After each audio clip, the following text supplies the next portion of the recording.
রুনা খান অভিনীত নতুন সিনেমা নীলপদ্ম ছবিটি এবারে ঢাকা চলচ্চিত্র উৎসবের 23তম আসরে বাংলাদেশ প্যানোরামা জায়গা পেয়েছে। এই সিনেমায় একজন যৌনকর্মীর চরিত্রে অভিনয় করেছেন রুনা খান। সম্প্রতি এক সাক্ষাৎকারে সেই চরিত্রে কাজ করার অভিজ্ঞতা ভাগ করে নিয়েছেন অভিনেত্রী।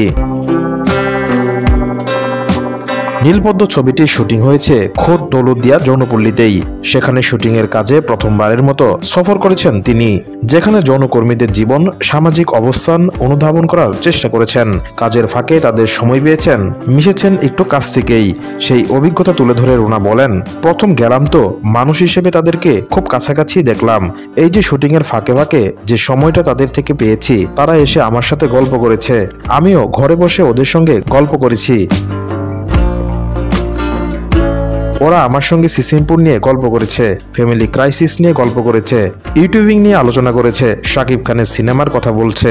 মানে আমি তুমি যা করি ওরাও তাই করে। অভিনেত্রী বলেন, ওরা যৌনকর্মী, এটা ওদের পেশা, ওরা ওই কাজটা করে জীবিকা নির্বাহ করে। আমাদের কাপড়টা ধোয়া হলেও যেমন অসুবিধা নেই, ওদের কাপড়টা ধোয়া হলেও পড়তে অসুবিধা নেই। এছাড়া আমি, তুমি আর ওদের মধ্যে কোনো পার্থক্য নেই, আমরা শুধু মানুষ।